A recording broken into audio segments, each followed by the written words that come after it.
할렐루야. 사도행전 25장 1절에서 23절을 본문으로 사순절 두 번째 설교, 이전과 같을 수는 없다라는 제목으로 말씀을 증거하겠습니다. 이번 주는 두 번째 주간인데요. 저는 사순절 설교를 잘 하지 않습니다. 고난주간과 부활주일에조차 강해를 이어가는 편이죠. 그래서 해마다 돌아오는 절기들이 있는데 그때마다 같은 내용을 설교하기가 또 쉽지 않고 강해도 끊어져서 늘 아쉽고 해서 이렇게 강해를 그냥 이어갑니다. 그런데 언제부턴가 이어가던 그 강해가 절기마다 묘하게 맞는 거예요. 이번 주 설교도 사순절 설교로 두 번째인데 굳이 사순절 설교로 하려고 한 것은 아닌데 사도행전의 기록이 이방에 대한 복음 전도의 급박한 이야기가 끊기고 왜 이렇게 사도 바울이 이스라엘 땅 예루살렘에서 겪은 이 일을 갑자기 이방 전도의 사도행전이 길게 다루고 있을까? 이거를 묵상하다가 묘하게도 사순절 의미와 와 닿는 부분이 있어서 그냥 이렇게 사순절 설교로 하는 것입니다. 지난 주일에도 이전과 같을 수 없다 하는 제목으로 말씀을 드렸었지요.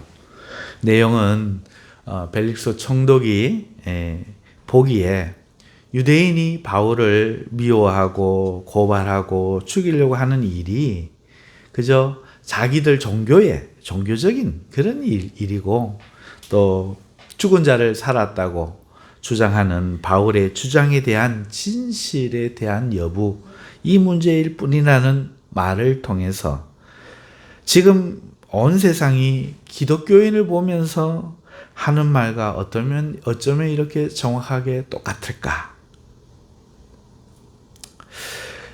그렇게 말하는 그 본심이 무엇일까?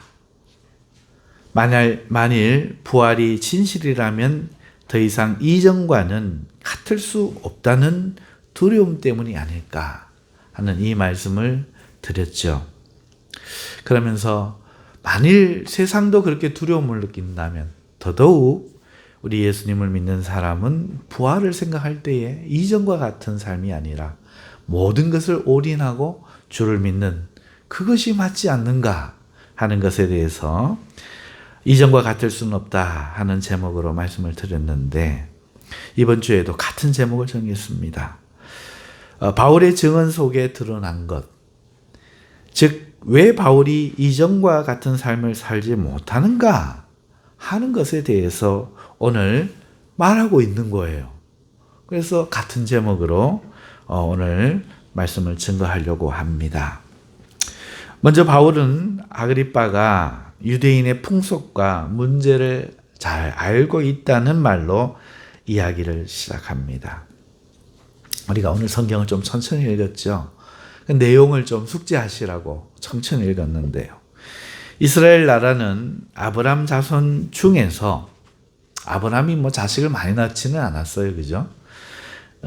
이스마엘 그리고 이삭 이렇게 둘을 낳았는데요. 그 자손 중에서 그 이삭과 또 그 이삭도 또 많이 낳지 않았어요. 야곱과 에서 쌍둥이를 낳았을 뿐인데 그 쌍둥이의 야곱의 후손으로 그 야곱이 낳은 12지파가 민족이 된 국가가 된 민족, 바로 그 사람들이 이스라엘입니다. 그런가 하면은 지금 아그리빠는 이스라엘 나라의 왕인데 이 12지파 사람이 아니에요. 그렇다는 말은 이스라엘 백성이 아니라는 거죠. 에서의 후예입니다. 그러니까 아브라함의 자녀인 건 맞는데 육체적인 핏줄인 건 맞는데 하나님의 백성은 아닌 것이죠. 그런데 이스라엘 왕으로 지금 있으니 이게 얼마나 황당한 일입니까? 바울을 죽이려는 유대인들은 이것을 사실 더 신경 써야 되지 않을까요? 바울이 지금 예수를 전한다 이거보다 우리 왕이 우리 민족이 아니고 정체성이 우리를 다스리는 사람 정체성이 우리 민족이 아니야. 이걸 잡으려고 하지 않고 바울을 유대인으로 정죄하는 일에만 힘쓰고 그 일에 지금 아그리빠가 판단을 하려고 하고 있으니 참 황당하기 그지없는 일입니다. 어쨌든 아그리빠는 외인일지라도 로마인들보다는 유대 이야기를 더 잘 안다고 할 수 있겠죠. 그러니까 미국 사람은 아닌데 미국에 유학을 가서 공부를 해서 원어민에 가까운 영어를 하는 사람 이 정도랄까요? 그런 사람에게 미국 헌법 얘기를 판단하라는 거죠. 미국의 독립 얘기를, 미국의 정체성을 이야기하라는 것과 같은 거죠. 참 코미디 같은 일이 지금 본문에 펼쳐지고 있는 것입니다. 이스라엘 혹은 유대인의 정체성은 무엇일까요? 여러분 정체성은 뭡니까? 이스라엘 정체성은, 유대인의 정체성은요, 신으로, 많은 신들을 세상에 섬기고 있지만 그 신으로 오직 하나님 한 분만을 섬긴다는 거, 이게 그들의 정체성이에요. 동의하십니까? 네. 이게 대단한 정체성이죠. 유일한 정체성이고요. 여러분도 어쩌면 그렇지 않습니까? 남들 다 거부하는 예수를 나의 구원자여, 나의 왕으로 모신다. 이것이 우리의, 여러분의 정체성이죠.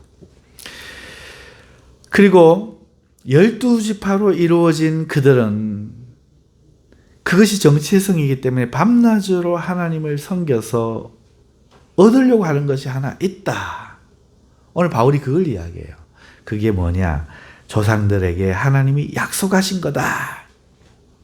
약속하신 그거 하나를 우리 조상들이 밤낮으로 얻고자 한다. 바울은 이 사실을 말하면서 자신이 유대인들에게 고소를 당하고 있는 것이 어이없게도 바로 자신들이 원하는 것을 말하기 때문이라 이 이야기를 하는 거예요. 그러니 이 일을 아는 당신이 한번 판단해봐라. 이렇게 말하는 것이죠. 그것이 무엇이냐? 조상들이 말하는 것이 무엇입니까? 맨 마지막 절에 23절에도 나왔지만은 메시아에 관한 거죠.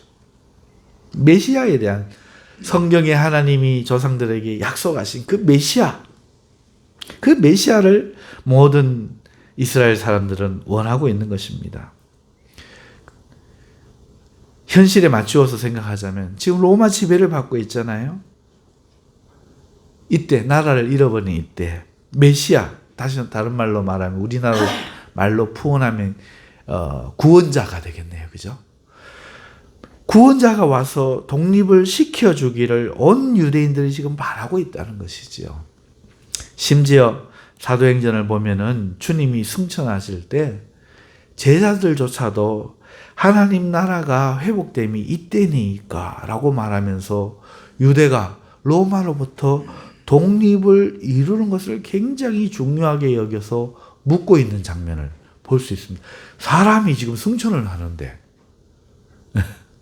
생각해 보십시오. 손오공도 아니고 예수님이 구름을 타고 승천을 하시는데 놀라 자빠져야 되지 않습니까? 세상이 어떻게 되고 말고가 뭐 중요합니까? 그런데 예수님의 제자들조차도 하나님의 나라가 회복됨이, 그러니까 우리나라가 독립함이 이때니까 라고 묻고 있으니 밤낮으로 12지파가 하나님의 약속을 바란다는 이 말이 사실이죠. 모든 사람이 메시아 대망 사상을 가진 이게 사실은 비밀도 아니에요. 그런데 엄청 위험한 일입니다. 엄청 위험하죠. 왜? 지금 로마가 알면은 야, 너가 지금 반란을 일으키냐? 이렇게 되겠죠. 심지어 헤롯을 비롯한, 지금 아그리빠가 헤롯의 후손이죠. 헤롯을 비롯한 유대의 왕들도 이것을 잘 알고 있습니다. 무슨 의미입니까? 자신들이 왕인데 백성들이라는 사람이 또 다른 왕, 메시아를 기다린다고 하니까 그 왕이 오면 어떻게 하겠어요? 자기들은 쫓아내고 그 왕을 모시겠다 그 얘기 아닙니까? 어찌 좋아하겠습니까? 좋아할 수가 없지요. 오늘 이 아그리빠 왕부터 당장에 좋아할 수가 없습니다. 한데 바울은 지금 예수가 바로 그 왕 메시아고 나는 그 이야기를 한다. 이야기를 하는 거죠. 문제는 이 메시아가 십자가에 죽었다가 사흘 만에 살아난 일인데 그 유대인 일로 인해서 유대인들은 오히려 믿지를 않고 거부하며 부활을 못 믿을 것으로 말하고 자신을 죽이려고 하며 고사하고 있다. 이 이야기를 하는 것입니다. 당신 역시도 부활을 못 믿으니 내가 하는 부활 주장이 거짓이라고 말하니 적어도 유대인의 왕이라고 생각하는 당신은 말하시오. 하나님이 정말 죽은 사람을 살리지 못하리라 생각합니까? 이스라엘 정체성이 유일신 하나님을 섬기는 건데 그 나라의 왕인 당신이 한번 말하십시오. 말해보십시오. 하나님이 정말 죽은 사람을 못 살릴 거라고 생각합니까? 이렇게 반문하는 거예요. 하지만 이 바울의 말이 말씀드린 대로 대단히 좀 용감한 말이죠. 자기를 불리하게 할 만한 그런 말입니다. 왜냐하면 유대 왕인 아그리빠를 앞에다 두고 진짜 이스라엘 왕이 예수라고 말하고 있는 거잖아요. 이는 다른 말로 하면 너는 왕이 아니며 그가 진짜 왕이라 이렇게 말하는 거 아니겠습니까? 대놓고. 심지어 우리가 3절을 읽었는데 3절을 보면은요, 바울은 아그리빠와 자신을 하나의 카테고리로 묶어 당신이 우리 문제를 잘 알고 있다 이렇게 말하지 않고 노골적으로 당신이 유대인의 모든 풍속과 문제를 안다 이렇게 말하는 거예요. 그러니까 너는 진짜 유대인이 아니지만 유대인 문제를 안다 이런 말인 것입니다. 또 7절에 가서 이 약속은 우리 12지파가 밤낮으로 얻기를 바라는 바다 이렇게 말을 하면서 아그리빠가 12지파에 속하지 않는 이 민감한 부분을 주저없이 드러내고 있어요. 심지어 자기는 그 아그리빠에게 지금 변명을 해야 되는 입장인데 이렇게 말하고 있다는 거죠. 이쯤 되면 도대체 뭐 하자는 건지 알 수가 없죠. 아그리빠 속이 어떨까요? 대놓고 지금 죄인인 주제에 대놓고 지금 당신은 12지파도 아니고 유대인도 아니고 하지만 우리 문제를 잘 아니 이야기한다. 우리의 진짜 왕은 예수다. 그 예수는 하나님이 죽었는데 살렸다. 이 일 알지 않느냐? 이렇게 이야기를 할 때 이 아그리빠 속이 아마 좋지 않을 겁니다. 자신이 편을 들어주기를 바라고 아첨을 해도 부족할 터인데 도대체 무엇을 믿고 저리 오만불손한가 생각하면서 이미 기분이 상했을 겁니다. 이게 얼마나 이런 말인지 이 말을 듣고 있던 베스도마저도 당황해서 다음 우리가 읽어야 될 24절을 보면 바울아 네가 미쳤구나 하고 끼어들어요. 바울아 네가 미쳤네. 너의 많은 학식들을 망하게 했구나. 너 미쳤냐? 이렇게 이야기하는 것이죠. 성경을 자세히 생각하면서 읽어보니까 정말 그죠? 성경은 잘 보이려고 과장하지 않고 있는 그대로 쓰시는 것 같아요. 사랑하는 성도 여러분, 바울은 왜 두려워하지 않고 왜 아그리빠의 호의를 오늘 얻으려고 하지 않고 이렇게 직설적이며 이렇게 대놓고 강경하게 말하고 있을까? 혹시 생각해 보셨습니까? 여러분 같으면 이렇게 하시겠습니까? 그렇다면 오늘 말씀의 초점은 어디에 있습니까? 바로 그거죠. 왜 그러면 바울은 지금 이렇게 하고 있는가? 그 이유를 알아야 우리가 오늘 본문에서 하나님의 뜻을 발견할 수 있지 않겠습니까? 그 이유가 뭐냐? 첫째, 바울은 진짜 자신의 왕을 만났기 때문이에요. 예수를 그냥 입으로 메시아다, 왕이다 말하는 게 아니라 바울은 예수님을 진짜로 자기의 왕으로 만난 거예요. 그러니 지금 앞에 있는 이 아그리빠를 바울은 왕으로 실제로 여기지 않고 두려워하지 않는 거죠. 왜? 자기 왕은 예수니까. 진짜 왕을 만났으니 예전에 사회적으로 제도적으로 힘에 빌붙어서 왕이 되어서 왕으로 알고 섬기던 그 가짜 왕을 계속 왕으로 섬길 필요가 없는 겁니다. 아유, 아그리빠는 여전히 우리 왕이죠. 이게 아니고 내가 진짜 이스라엘 백성인데, 진짜 이스라엘의 정체성은 하나님을 섬기는 건데, 그 하나님이 말씀하신 메시아가 우리의 왕인데, 그 진짜 왕이신 예수님을 우리가 만났다, 이야기를 그냥 지식으로 들은 게 아니고 실제로 왕으로 대하는 거예요. 예수님이 나의 왕이다 대하고 보니, 그러면 육체적으로 눈앞에 사회적으로 정치적으로 저렇게 있는 저 왕은 내가 왕으로 대해야 될까 안 대해야 될까, 이 생각이 든 거죠. 그러니 대놓고 내가 진짜 왕을 만났다, 이 육체의 땅에서는 네가 지금 왕으로 있는지 몰라도 내가 마음으로 섬기는 왕은 진짜는 저 예수님이기 때문에 너는 이 일을 판단하라, 지금 말하는 겁니다. 두 번째 이유, 27절을 보면은 바울은 아그리빠에게 당신은 선지자를 믿습니까? 라고 하면서 예수 그리스도가 선지자들이 말하던 그 메시아 왕임을 말하며 믿으라고 권면합니다. 오히려 당신이 예수님을 선지자를 믿는다면 유대인의 왕 아니가? 정체성이 하나님을 믿으니 하나님이 보낸 선지자의 말을 믿어야 한다면, 아니라면 왕일 필요도 없지. 그렇다면 당신도 그분을 왕으로 믿어야 하지 않겠느냐, 이렇게 말하는 것이죠. 즉 바울은 아그리빠를 왕으로 보는 게 아니라 구원받아야 할 죄인으로 보고 복음을 전하고 있는 겁니다. 이 자리에서 당당하게. 우리가 생각했던 것과 완전히 다릅니다. 우리가 우리의 생각으로 이 글을 딱 대할 때는 우리는 바울이 자신을 변호하고자 그 자리에서 변명을 하고 있다, 이렇게 생각할 수 있지만 실제로 내용을 가만 놓고 분석해 보니 변명하려고 하는 의도가 1도 없고, 진짜 왕이 누구인지 말하고, 그리고 당신도 예수 믿어야 한다, 당당히 자기 변호 안 하고 선포하고 있는 겁니다.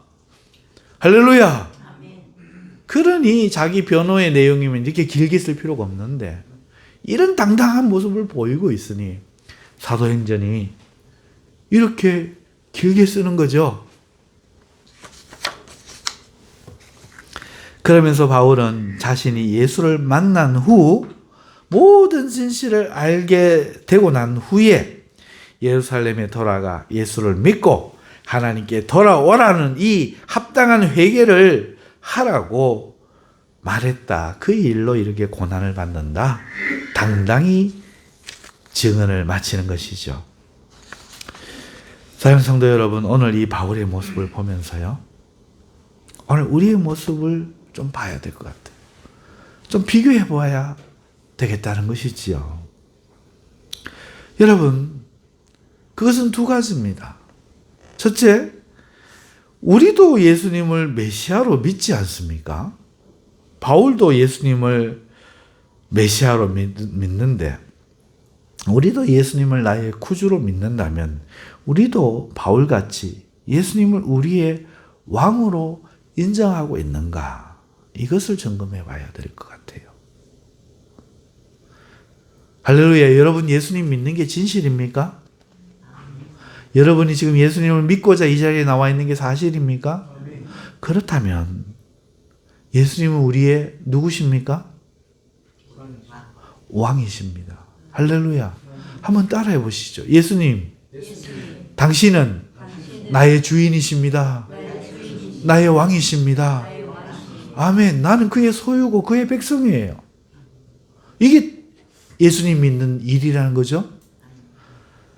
지금 우리가 살고 있는 이 시대는요, 옛날과 많이 다르죠. 바울이 있던 이 시대하고는 많이 달라요. 이스라엘 시대하고는 많이 달라요. 하지만 아직도 여러분 왕이 통치하는 일부 왕국이 있다는 거 아시죠? 옆에 나라 일본도 그렇고, 그죠?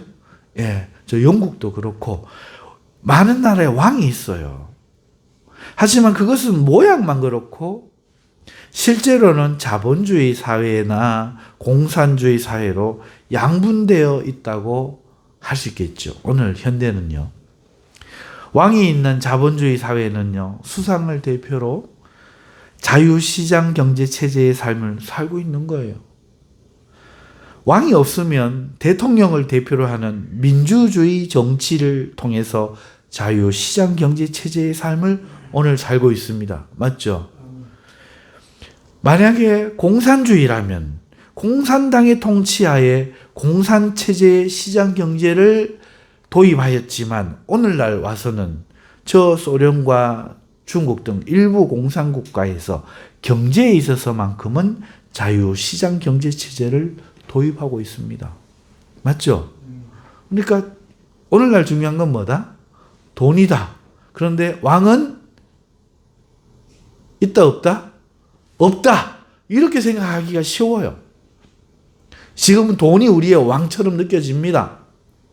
돈으로 사람을 사고 팔고 부모를 돈으로 평가해서 나를 흙수저로 만들거나 금수저로 만들기도 하고 짐승만도 못한 소리들을 짓거리고 있죠. 여러분, 하지만 정말 왕이 없을까요? 왕이 무엇입니까? 국민을 다스리면, 지배하면 왕 아닙니까? 한 가문이 대대로 왕으로 통치해야만 왕입니까? 여러 사람이 임시로 뽑혀서 몇 년씩 통치를 해도 왕은 왕입니다. 안 그렇습니까?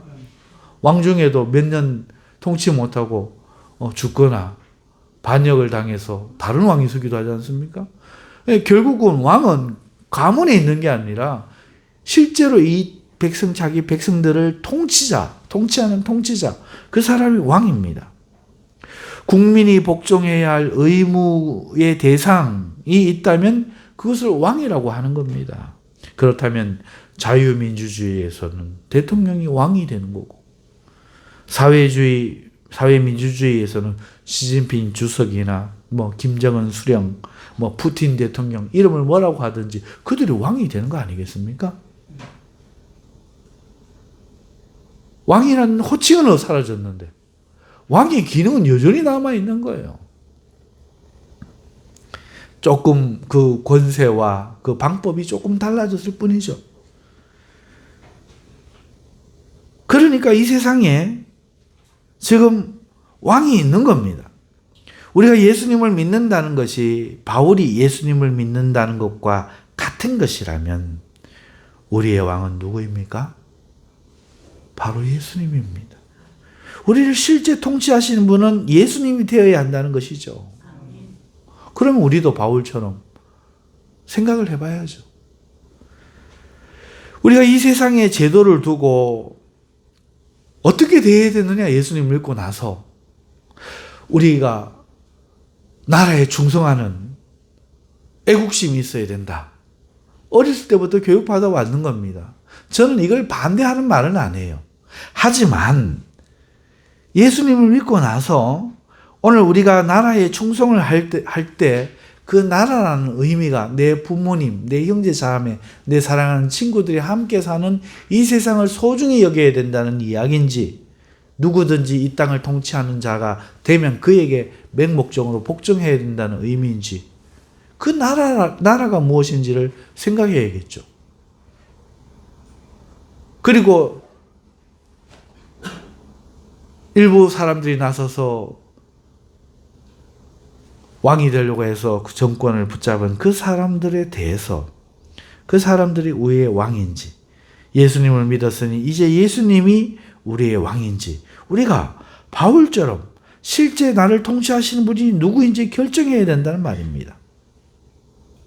우리가 이 세상의 제도를 존중하는 것은 예수님의 통치 안에서만 존중해야 하는 것이죠. 혹여 우리 왕이신 예수님께 이 세상 지배자가 적이 될 때, 위배가 될 때, 세상은 언제나 우리가 바울이 아그리빠를 똑바로 보고 사실을 말했듯이 우리의 왕은 예수다, 이렇게 말해야 될 대상일 뿐이에요. 할렐루야. 예수를 믿는 것은 바로 그것이죠. 세상 사람들은 아이고 눈에 보이는 이 땅이 다 왕이고 현실이고 이 세상밖에 없지 이렇게 믿지만 우리는 지금 눈에 볼 수 없는 하나님이 실제로 이 땅에 오셨고 실제로 이 땅에 하늘나라를 가지고 재림하실 것을 믿는 사람들입니다. 실제 예수님을 우리의 지배자여 통치자로 섬기는 사람들이죠.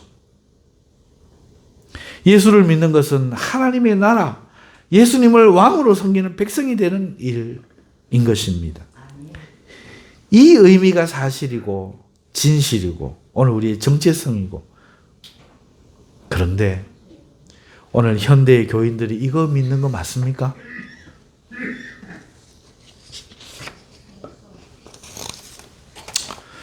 놀랍게도 저는 많은 기독교인들이요, 코로나 때에 예수님을 왕으로 섬기기보다 정부의 말을 듣는 걸 보고 깜짝 놀랐습니다. 그걸 보았죠.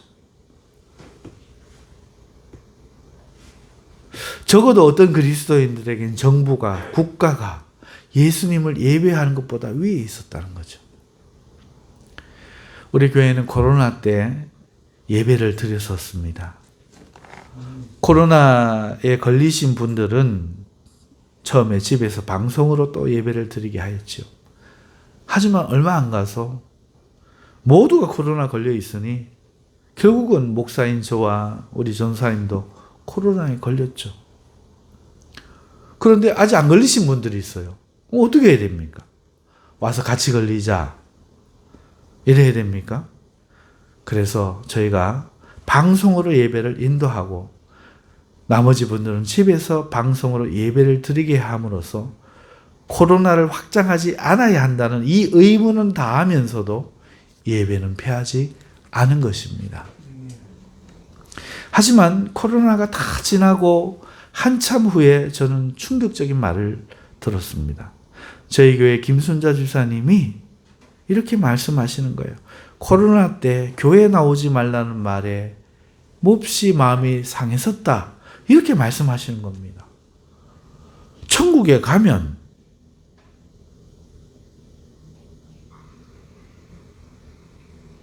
죽으면 천국 가면 되는데 왜 나오지 말라 했느냐, 속상했다는 거예요. 이 예배 자리에 목숨을 걸고, 왜 그때 코로나 초창기에 아직 면역도 없고 약도 없던 그때, 지금도 물론 지금은 감기 정도로 취급하잖아요. 위험도가 낮아져가지고. 그때는 걸리면 노인들이 많이 죽었어요. 뉴스 나왔잖아요. 노인들은 사망률이 높았어요. 그런데도 저기 와서 맨 뒤에 맨날 저 졸고 계신 우리 집사님이 맨날 좋으니까 무슨 믿음이 있을까 이렇게 오해하기 쉬운데, 저 집사님이 뭐라고 하시는가 하면은 지금도 귀가 안 들려갖고 몰라요, 무슨 말 하는지. 죽으면 천국 가는데 왜 교회 나오지 말라고 하는지 섭섭했다는 거예요. 그게 제 마음의 충격이었어요. 저희는 이렇게 생각했었죠. 만일 병도 있으신 남편분이 있는 우리 집사님 가정에 오늘 이 예배에 참석했다가 코로나가 걸려서 우리 박경배 성도님이 어떻게 잘못되기라도 한다면 남은 가족분들이, 예를 들어서 우리 박흥윤 성도님이나 그 자녀분들이 교회에 대해서 어떻게 생각하겠느냐는 거예요. 무책임하게 예배를 주장해서 이렇게 되었다고 실족할 수도 있잖아요. 나는 예수 절대로 안 믿는다. 그 코로나 때 예배 드리자고 막 그래갖고 국민으로서 의무도 다하지 않고 우리 부모님 돌아가게 만드신 장본인이다. 이러면서 저는 지금도 다른 자녀들을 위해서 기도하고 있는데 그들이 예수님 믿을 기회마저 잃을 수 있는 그것을 우려하면서 걱정을 했었죠. 저는 지금도 제 판단이 맞다고는 여기지만 예배는 드리자. 하지만 의무도 감당해야 된다. 이 생각이 맞지만 그 말을 듣고 나서 한편 죽으면 죽으려 하는 우리의 각오가 많이 약해진 것은 아닐까 한번 돌아봤어요. 오늘 이 자리에 목숨 걸고 나와 예배하는 사람이 당장 몇 명이나 될까? 저 김지선님 같은 분이 몇 명이 될까? 나는 그럴까? 그래서 앞으로 이런 유행병에 다른 국민들에게 퍼지지 않도록 조심하는 일은 우리가 계속하겠지만 예배 자체를 금지시키거나 할 때는 결코 뒤로 물러서지 않으리라고 각오합니다. 왜냐하면 우리의 왕은 예수님이기 때문입니다. 코로나 때 너무도 많은 사람들이 자기가 누구 말을 들어야 하는지를 분명히 보여줬다고 저는 생각합니다. 오늘 우리는 이 바울 앞에 우리의 왕이 예수인가 점검해 볼 수 있기를 바랍니다. 둘째로 이 예수가 우리가 이 세상 사람들에게 바울처럼 바울이 아그리파 왕에게 한 것처럼 당신들이 돌아와 섬겨야 할 왕이다 이렇게 우리가 말할 수 있는가 하는 겁니다. 무슨 말인가 하면은 우리가 복음을 전하지 않습니까? 전도하지 않습니까? 전할 때 상대에 따라 상대적으로 다른 경험을 합니다. 어떤 것인가 하면은 노약자나 노숙인이나 사회복지재단에 가서 복음을 전할 때는 다들 즐겁게 힘있게 전하는데요. 국회의원한테 가거나 정부 청사를 찾아가거나 큰 기업 회장실을 방문하여 복음을 전하라고 하면은 힘있게 가지를 못하고 용기를 못 내는 것 같아요. 근데 오늘 바울은 어떻게 했습니까? 전혀 달랐죠. 자기를 변호 안 해요. 우리 자신보다 소위 성공하고 출세하고 부한 사람들을 구원받아야 할 죄인으로 불쌍히 여겨 용기 있게 너도 예수를 믿어라. 아그리빠에게도 당당하게 그 메시아가 예수다. 너는 선지자 안 믿느냐? 했는데 대통령이면 다냐? 국회의원은 다냐? 예수님 믿어야 하지 않느냐? 이 말을 오늘 우리도 바울처럼 할 수 있는가 하는 것입니다. 대신에 한 30대 이 청년들보다는 만만한 아이들, 장년들보다는 노인들, 부자들보다는 가난한 자들에게 우리가 복음을 전할 용기를 내더라는 거죠. 그들을 불쌍히 여겨서 그렇게 아이고 노인이 급하지 아이가 급하지 그러면 이유가 그거면 괜찮은데 이유가 다른 것이라면 그야말로 문제가 아닐 수 없습니다. 제가 생각하는 교회의 무엇보다도 가장 큰 문제는 이거죠. 오늘 우리가 복음을 어떻게 생각하느냐, 복음을 전해야 될 그 대상에 대해서 왜 차별을 두냐, 이겁니다. 이게 작은 문제가 아니라 우리에게 시급한 문제예요. 큰 문제라고 생각합니다. 이러한 현상 두 가지를 또 설명을 드립니다. 첫째, 이런 생각을 하니 돈 많은 회장님한테 가서 복음을 전할 만한 그런 용기를 못 갖는 여러 현실적인 이유도 있겠지만 그런 생각을 하니 여러분, 교회도요, 돈을 많이 헌금하면 환호하는 거예요. 교회가 돈을 많이 헌금을 하면 환호하다는 거예요. 여러분, 과부 두 랩돈 낼 때 환호하지 않고 1,000만 원, 2,000만 원 내면 환호하더란 거예요. 우리는 돈을 믿지 않잖아요. 우리는 떡을 구하는 자들이 아니잖아요. 우리는 하나님 말씀으로 살아가는 사람들 아닙니까? 헌데 돈 없으면 죽는 줄 알더란 거예요, 교회가. 하지만 돈이 있으면 하나님 우리와 함께 하신다, 이렇게 생각하고 이렇게 말하는 사람들이 많다라는 거죠.